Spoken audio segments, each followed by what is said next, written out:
pessoal, tudo bem? Nós vamos começar agora o nosso 5º episódio do podcast do Novos. E hoje tem um convidado muito especial lá da cidade de Flor da Serra. Então, vamos para o nosso episódio.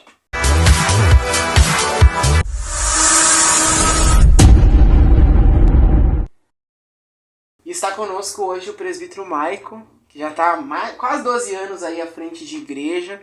Hoje, conduzindo a igreja de Flor da Serra. Flor da Serra, seja bem-vindo, presbítero, e muito obrigado pelo tempo. Boa noite a todos, eu quero cumprimentar aqui o nosso irmão Jean, agradecer aí pelo convite de estar participando desse programa. É uma honra estar aqui com vocês e vamos aí, vamos à frente, né? Vamos sim, nós já aproveitamos, o presbítero esteve pregando aqui na nossa igreja em São Bento do Sul, a gente está aproveitando já para ter essa conversa contigo, presbítero. E o presbítero, ele está à frente da igreja há 12 anos, é natural lá pertinho de Chapecó. Isso. Estamos indo à frente, na verdade, do trabalho. Em Flor da Serra do Sul, 6 anos, né? 6 anos. 12 anos aí de conversão.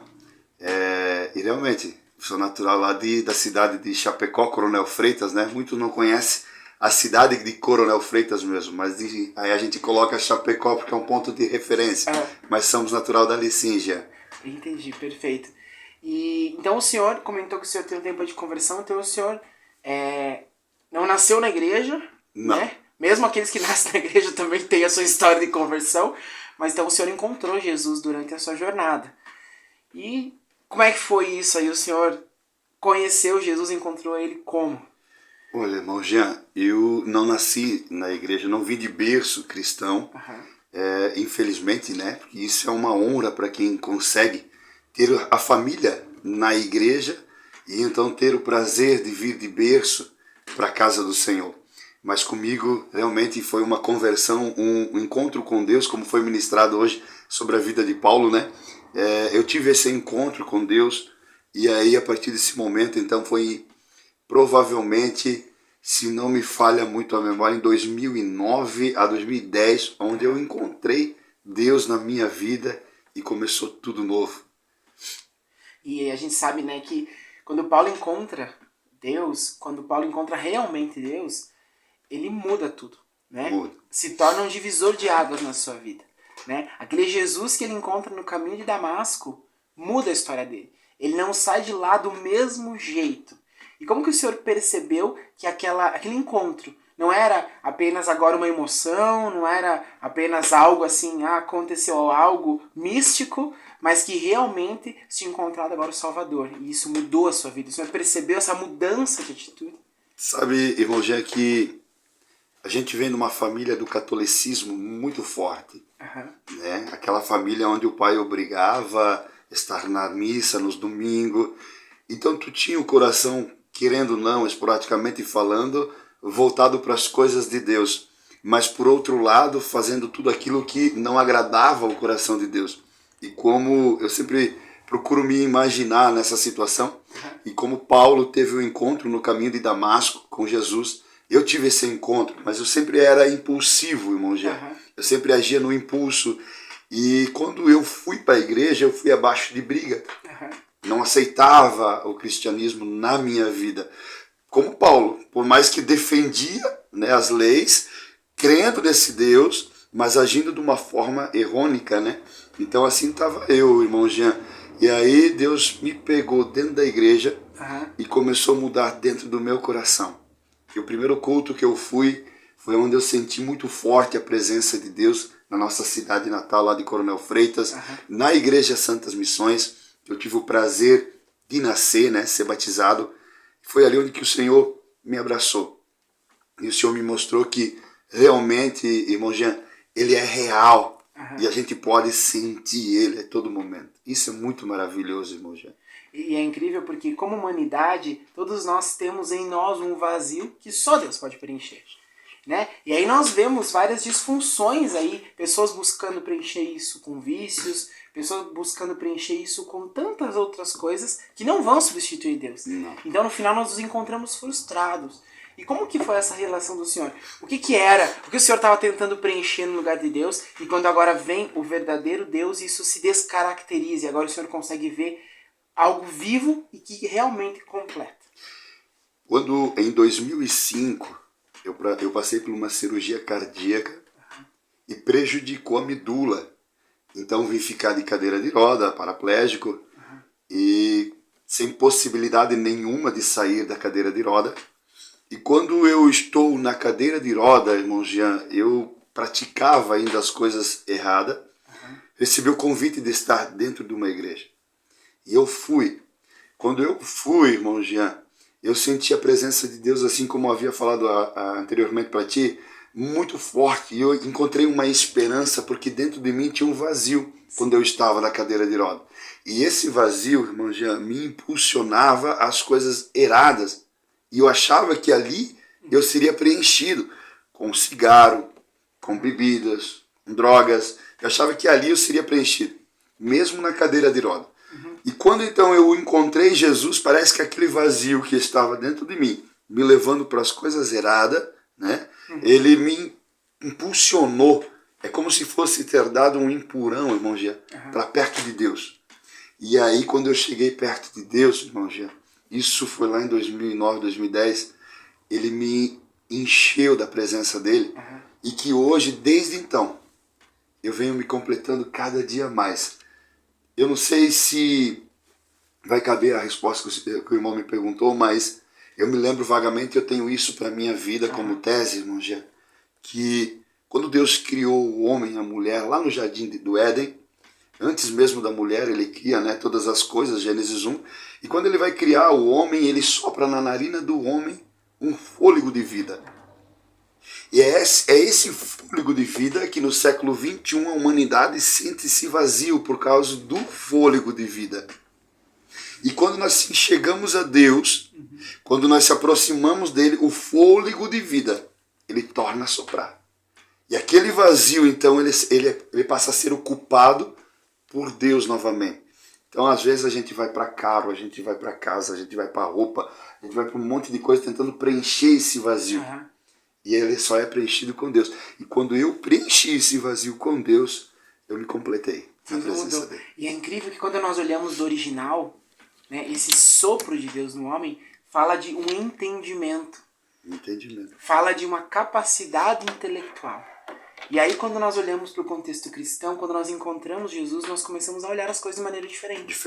E aí quando nós olhamos para a história do Senhor, o Senhor então veio para a igreja, o Senhor estava numa cadeira de rodas. Cadeira de rodas. E hoje o Senhor está à frente de uma igreja e ainda o Senhor tem uma debilidade física. Sim. O Senhor ainda anda de muletas. E olha... E às vezes as pessoas têm a percepção de que elas vão vir para a igreja e tudo vai mudar, vai acabar meus problemas, eu não vou ter mais nada. Agora com Deus, e a questão é totalmente diferente. Não é que eu não vou ter problemas, mas agora eu vou olhar para esses problemas de uma maneira diferente. E como que foi para o senhor agora? O senhor veio numa cadeira de rodas, o senhor hoje tem alguns percalços na mobilidade, mas ainda o senhor continua. Como olhar para isso, né? Porque nós passamos o nosso dia e continuar. E agora acreditar no quê? Olha, irmão Jean, quando eu assumi a igreja de Flor da Serra do Sul, então, como de costumeiro do pastor, de um obreiro que cuida de igreja, é fazer atendimento. E num desses atendimentos, a pessoa me disse assim, como você me prega a palavra, né?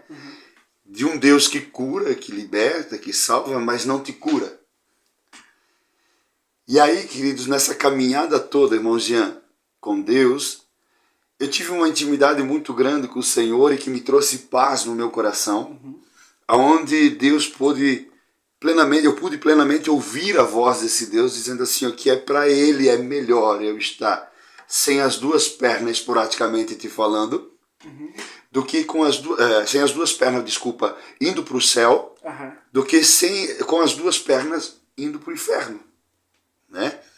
Para não dar aqui uma enrolada, dizer o seguinte, Deus olha para a minha situação e Ele diz, eu prefiro ver você desse jeito, pregando a minha palavra, fazendo a minha vontade, ganhando almas para o meu reino, do que eu te curar e amanhã você sai.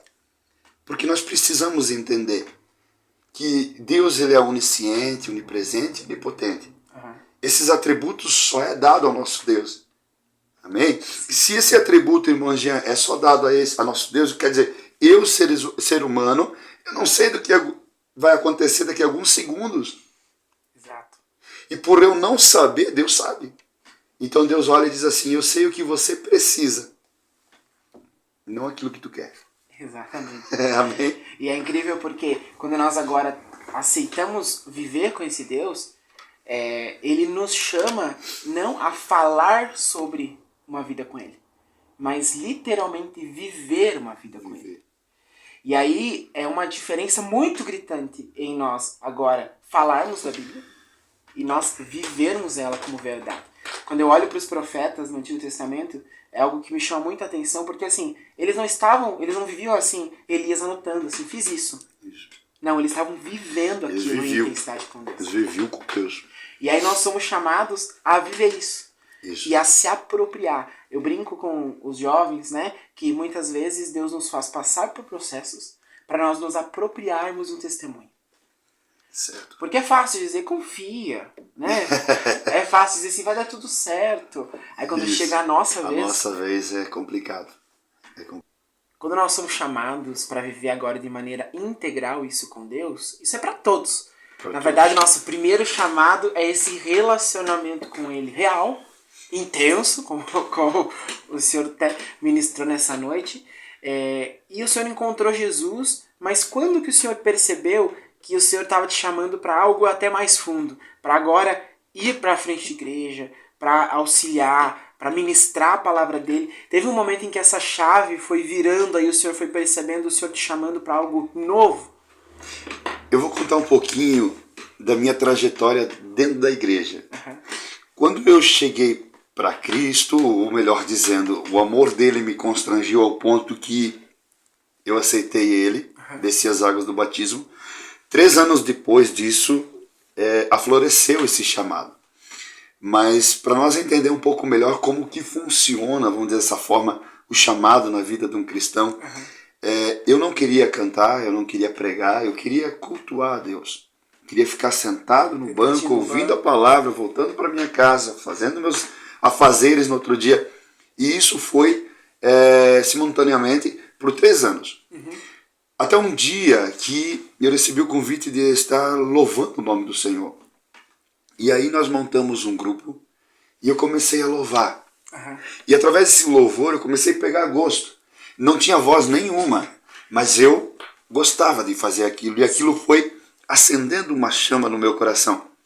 Mas também nunca passou pela minha cabeça, irmão Jean, que um dia eu estaria pregando a palavra de Deus. Eu me achava, ou ainda me acho, melhor dizendo, né, colocando melhor as palavras, incapaz disso. Incapaz. Mas quando começou a arder no meu peito, eu me comecei a aproximar do pastor, que era ali local. E comecei a despertar uma vontade de aprender mais da palavra de Deus. Sim. E nessa busca de aprender mais da palavra de Deus, veio um convite de ministrar a palavra de Deus. Quando veio esse convite, eu estava trabalhando na Aurora, ali de Xaxim, né? Eu creio que posso falar aqui, né, o nome. Mas eu estava trabalhando na Aurora de Xaxim e um irmão lá, colega de trabalho, ele me lançou o convite de estar louvando o nome do Senhor. E através desse convite, irmão Jean, eu aceitei sim. Sabe quando você aceita de sim e depois você se arrepende? É isso. E aí aceitei para louvar. Passou 2, 3 dias, irmão Jean. Ele voltou e disse, a minha pastora pediu que se você prega. E foi muito espontâneo, eu disse sim. E eu preguei. E pela misericórdia de Deus, Deus me usou nesse encerramento de campanha, era um congresso de ciclo de duração das mulheres, a primeira ministração. E Deus me usou, e que pela misericórdia dele, ele tomou aquele ambiente. Inclusive, irmão Jean, tão foi tremendo o poder de Deus que a mensagem que eu tinha colocado no esboço, eu perdi. Eu não sei até hoje, isso já vai fazer quase 11 anos já. Eu perdi. E dali para cá, irmão Jean, eu vim, é lógico, é uma busca, mas eu vim ardendo ainda mais. E todas as vezes que eu orava, eu disse, o Senhor me levantou para pregar. Eu quero fazer a diferença no meio dos pastores. Eu não quero pregar de qualquer forma. Eu não quero pregar igual a qualquer outro. Eu não quero imitar ninguém. Eu quero ter a minha personalidade, a minha digital, meu jeito de pregar, mas no Pentecostes. me usando com poder, com autoridade, com unção, com ousadia. Senhor, se não me deixa no banco.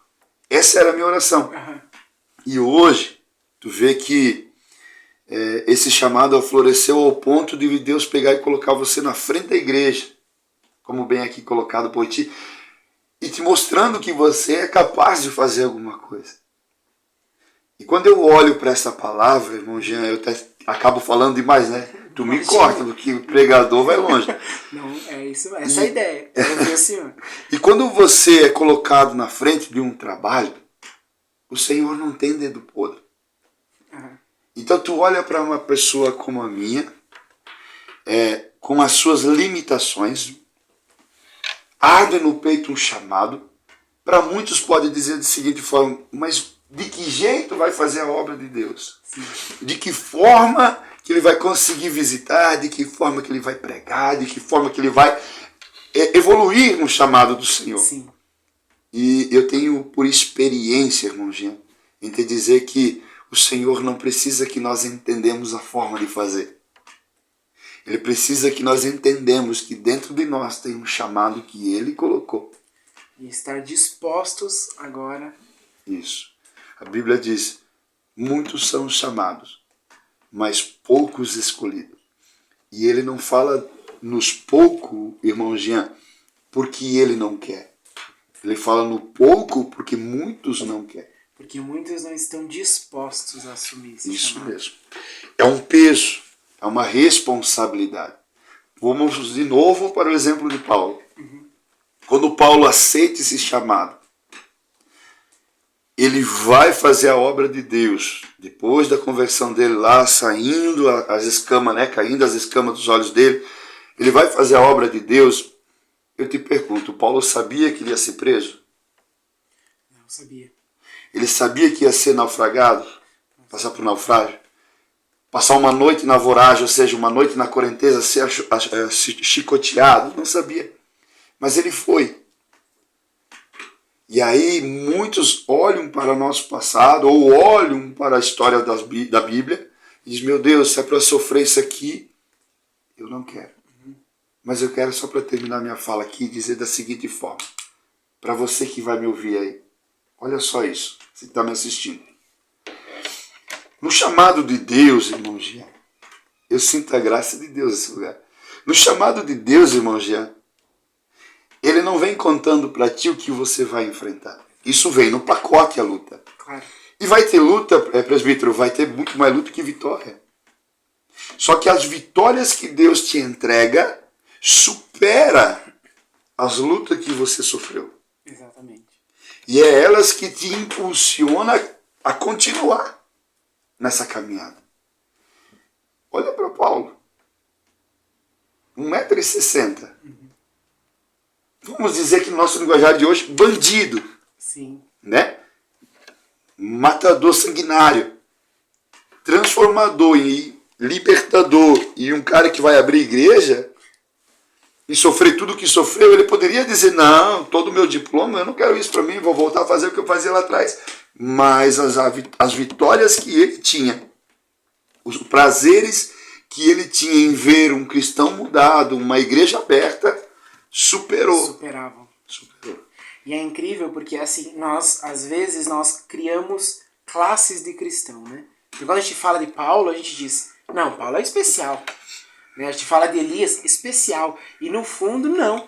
Eles são homens como nós, suscetíveis aos mesmos erros, mas dispostos. Só precisa de vontade. Porque, no fundo, Deus não precisa da nossa ajuda. Mas Ele tem a expectativa de que a humanidade participe do que Ele está fazendo na Terra. Isso mesmo. E é incrível porque quando nós olhamos para agora nós chamados por Deus, nós temos uma visão diferenciada do que é a prova. E eu acredito que, assim como todos nós, em alguns momentos da sua vida, veio aquele pensamento, né? Gente, né? Nossa Deus, mas era esse tamanho de luta que eu teria que passar. E como que o Senhor agora, eu olho muito para Davi, porque ele diz assim, ó minha alma, lembra dos benefícios de servir a Deus. Como que o Senhor enfrentou esses momentos com a sua família, aquele momento assim que passamos todos nós, de que apertou o negócio, tá acontecendo algo a estação está mudando, como manter a confiança em Deus? Não é fácil, irmão Jean. Não é fácil. Talvez o que eu vou falar aqui escandalize, mas não é fácil. A gente precisa ser sincero e ser comprometido com a verdade. Eu não posso pecar.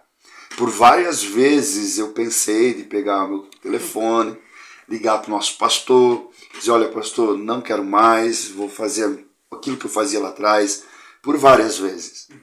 Porque um dos sofrimentos que o obreiro, o pastor, ele mais sofre é a ingratidão. Sim. É a ingratidão. Porque se eu olho para dentro de mim e percebo que eu sou pecador e sou falho assim, como todos nós que estamos aqui no estúdio. Então eu entendo que o irmão que está na igreja sendo pastoreado para mim, ele não pode, é lógico que ele vai ter automaticamente, e isso é normal. Sim. Mas ele não pode olhar para mim e dizer assim, meu Deus, o que eu estou fazendo aqui? Um pastor que é pecador, que um pastor que é isso, e esquecer das coisas boas que Deus usou esse pastor para fazer. Sim. Entendeu? Então a ingratidão do povo, infelizmente, irmão Jean, é que mais machuca um pastor. Então eu não posso ser hipócrita e mentir para ti e dizer, não, nunca tive vontade de abandonar. Não, eu tive. Sim. Tive por várias vezes. Mas em todas elas, a minha esposa, a missionária Cris, pegou então e olhou para mim e disse, Mike, peraí, vamos orar. Vamos buscar de Deus. Vamos buscar uma resposta do Senhor. Sim. E na oração, irmão Jean, o Senhor nos revestia. E eu posso falar para ti com propriedade. Nos momentos mais difíceis da minha caminhada com Deus, foi onde eu tive as minhas maiores intimidades com Ele. Maiores intimidades.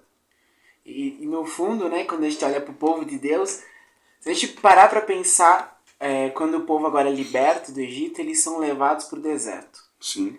E aí, né, pelo seu duro coração e tudo que nós sabemos aí, eles agora vão passar no deserto não apenas um tempo curto, mas uma temporada.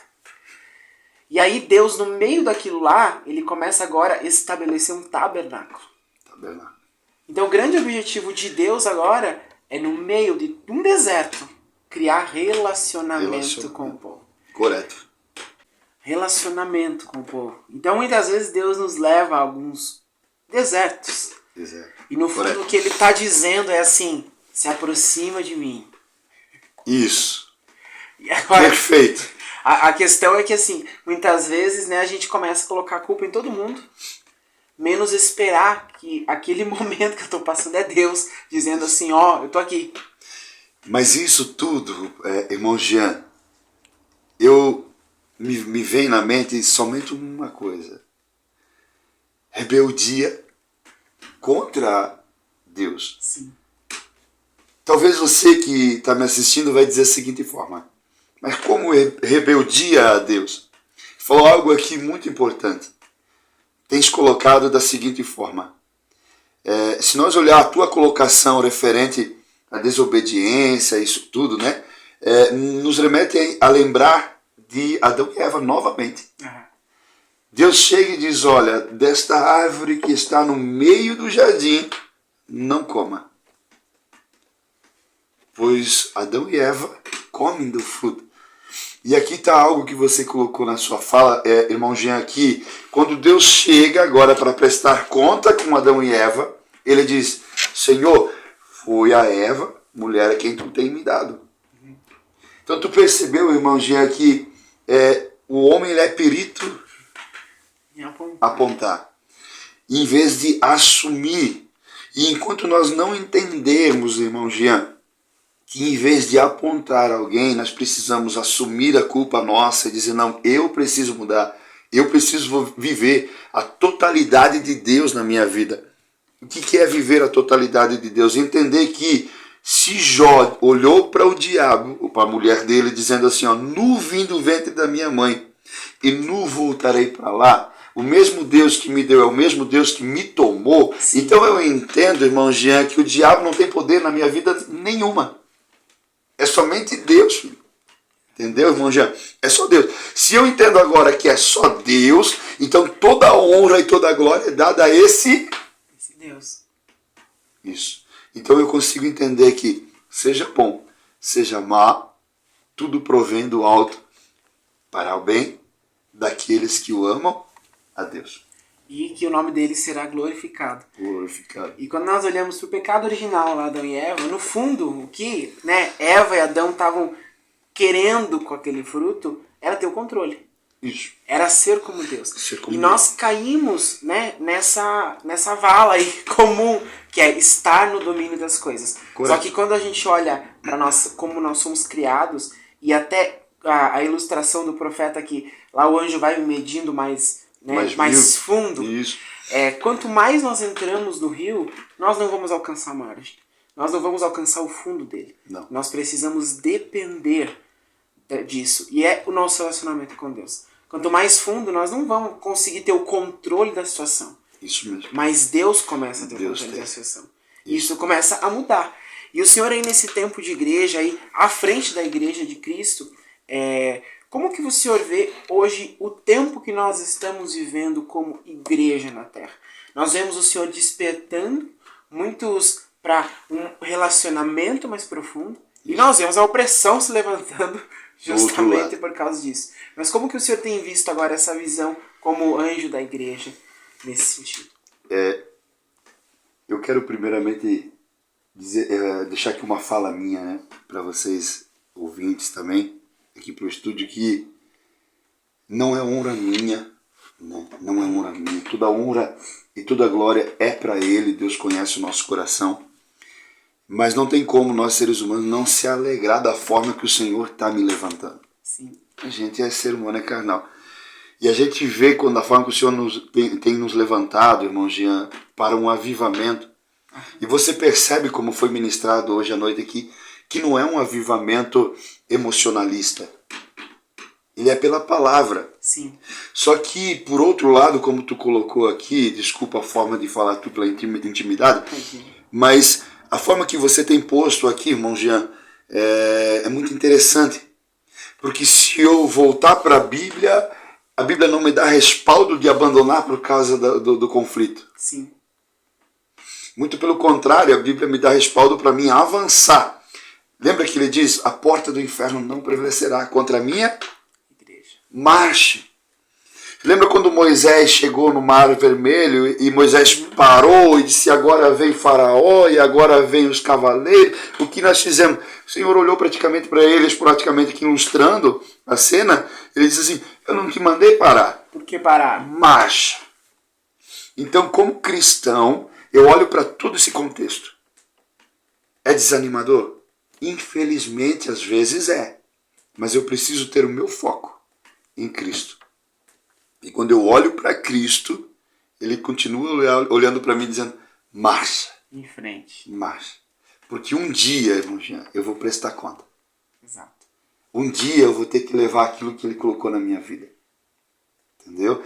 Um dia eu vou ter que chegar para Ele e dizer, ó Senhor, eu fiquei com medo de perder esse talento, eu escondi. Está aqui. Ele vai olhar para mim e vai dizer, servo inútil e infiel. Então essa é a minha preocupação maior, irmão Jean. Uhum. Mas o Senhor não prega em muitos lugares, não tem problema. O Senhor me levantou para pregar lá na minha cidade. Eu vou pregar com a unção que o Senhor me deu, filho. Por quê? Porque é aquilo que Ele confiou na minha mão. Sim. O que acontecer dali para frente é bênção do Senhor, vem do céu.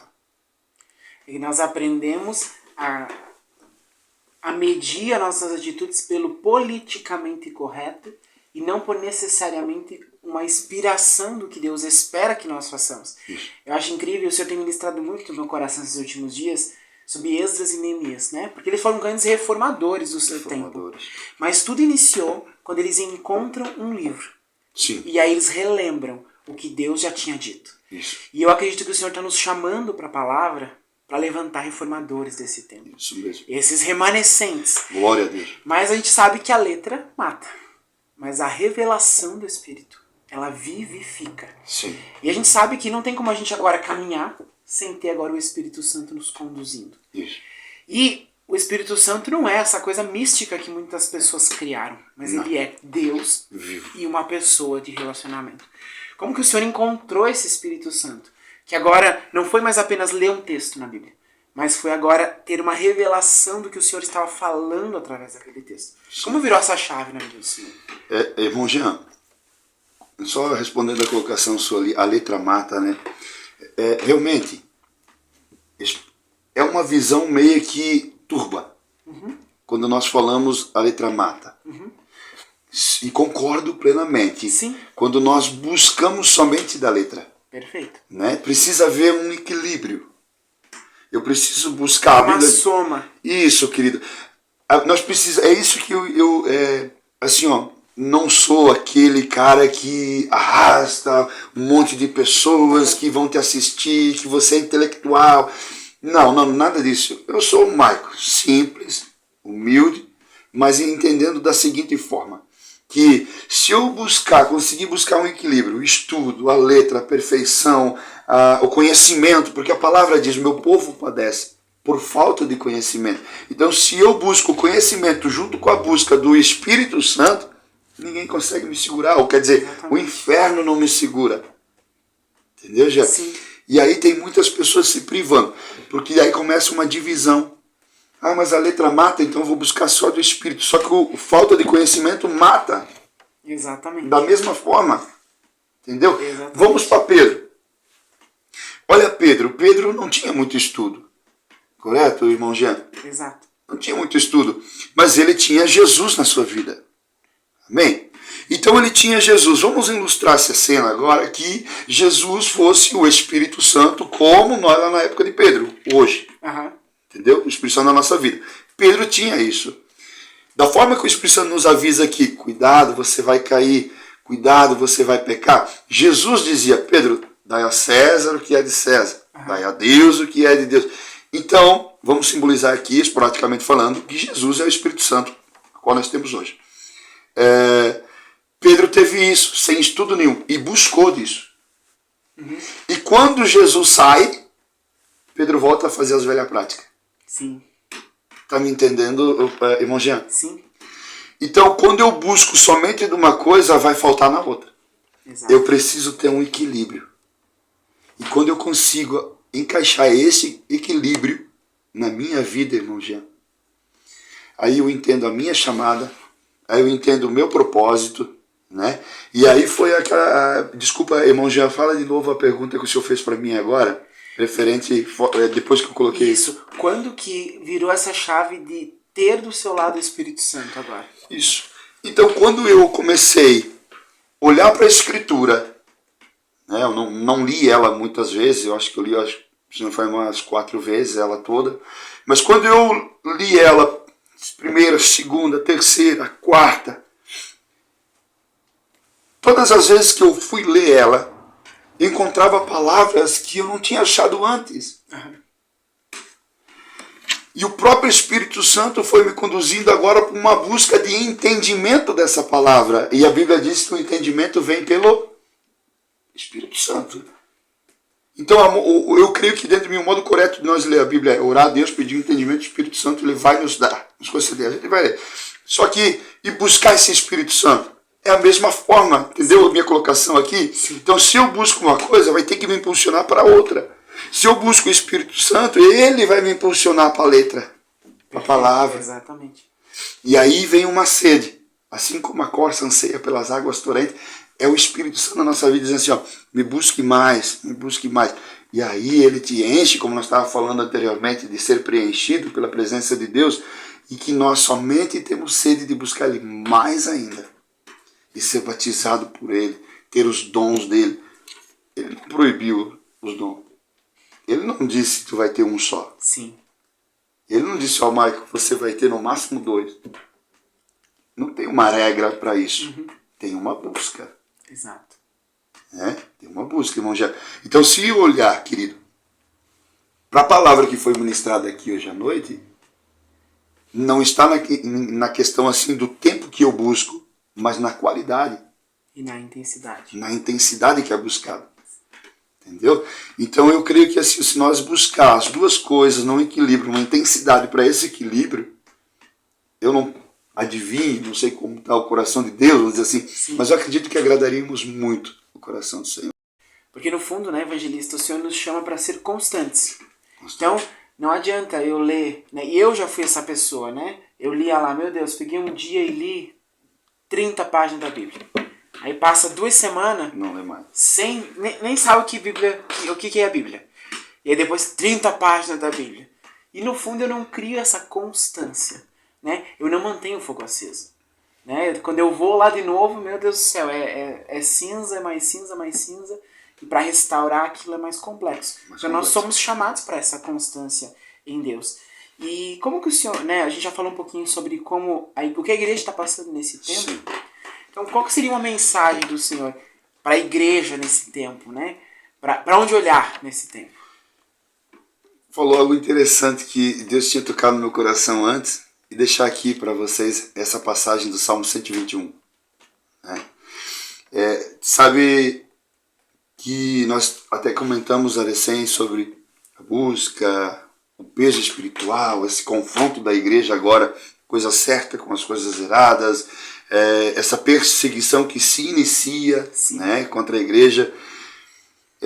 Tu sabe, irmão Jean, que quem não estiver constante no Senhor, infelizmente, abandona.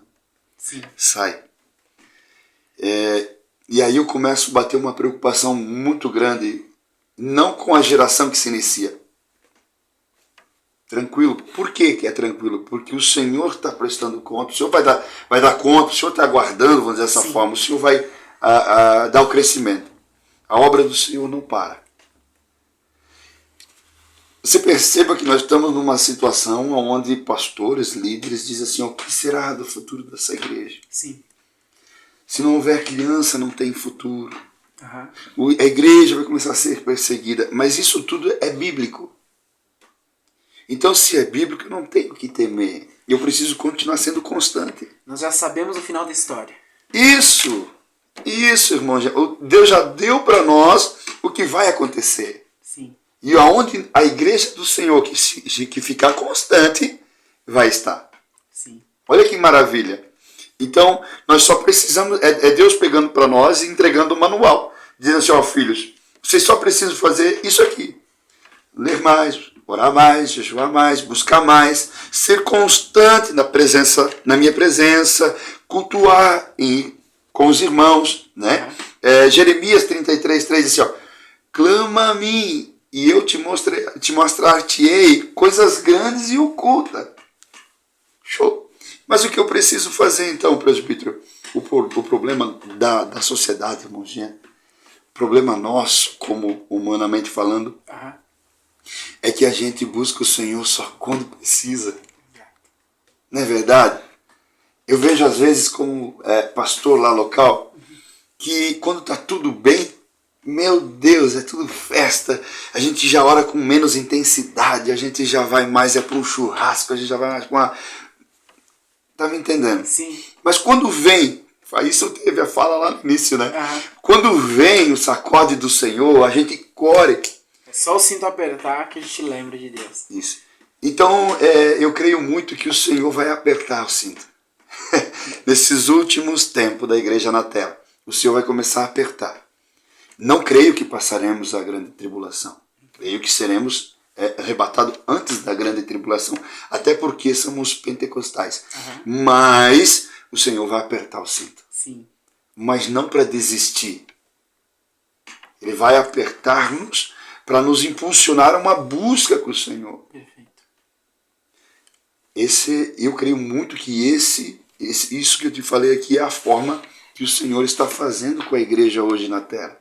Até porque não tem como nós vermos as trevas se tornando mais densas, sem nós, em contrapartida, uma igreja se tornando mais gloriosa. Isso mesmo. Porque é aquela coisa, nós sabemos o final da história. Então nós estamos caminhando sim para um grande avivamento. Um grande avivamento. Nós estamos caminhando para um derramar do Espírito nunca visto. Aleluia, é verdade. E aí, para onde a gente está olhando, né? Eu acho incrível porque o salmista, se não me, é o 34 ou 39, eu sempre confundo os dois, mas lá pela altura do versículo 6 desse salmo, fala que os que olham para o Senhor, em seu rosto não se acha frustração. Glória a Deus, é sim. E eu creio nessa igreja, isso. Sabe? Essa igreja que continua alegre. essa igreja que continua gloriosa. Gloriosa. Isso mesmo mesmo. em meio a tudo isso. E se nós olhar para a sua fala agora, né, e olhando novamente para a Bíblia, irmão Jean, nós vamos encontrar a igreja na maior tribulação da igreja. Perseguição, desculpa. Sim. Na maior perseguição foi onde a igreja mais cresceu. A igreja primitiva é... A que mais cresceu. Paulo, dentro da prisão, ele escreve 16 vezes em Efésios, se não me falha a memória, dizendo assim, ó, regozijai-vos no Senhor. Ele está dizendo, uma ilustração aqui, está sendo perseguido, filho, se alegra, é sinal que você está alegrando o céu e fazendo menos a vontade do inimigo, do diabo. Então é isso que nós temos que entender como igreja do Senhor nessa terra. Quanto mais nos persegue, mais nós crescemos. Quanto mais nos bate, mais nós crescemos. Não tenho medo nenhum de falar isso aqui. Eu sei que muitas pessoas estão nos assistindo e vão nos assistir ainda. Sim. Mas por que eu não tenho medo?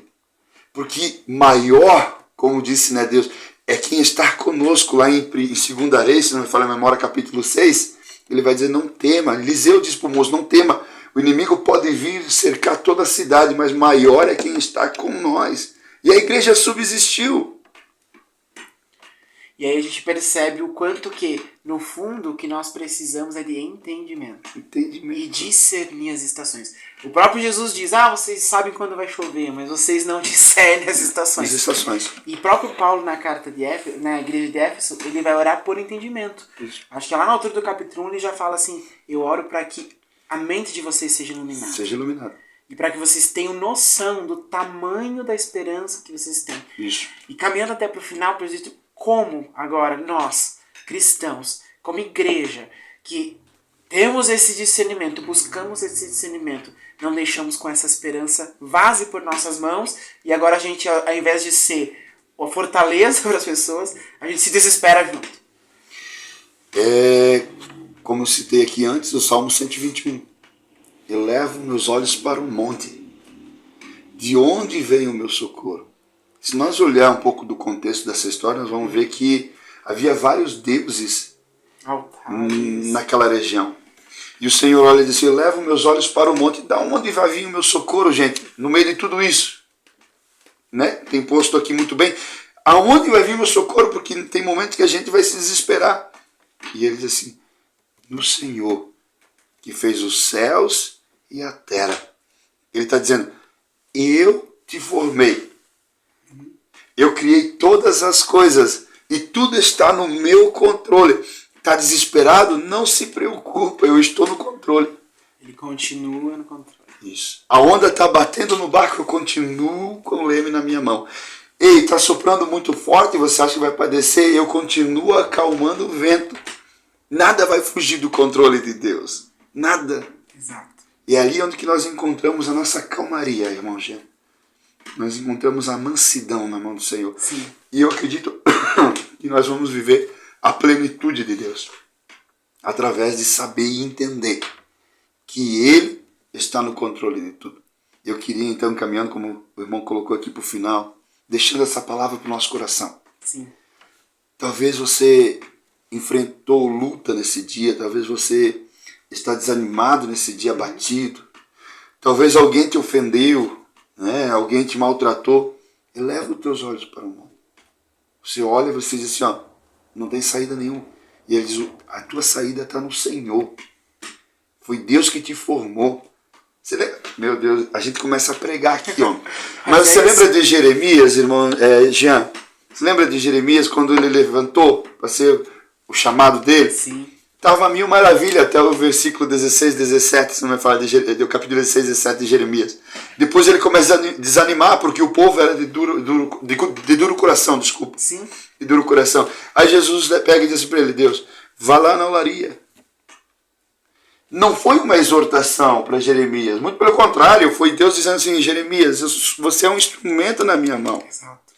Eu quero fazer de você como o olheiro fez com o vaso. Eu quero usar você para fazer para a sociedade, para o povo de Deus. Uhum.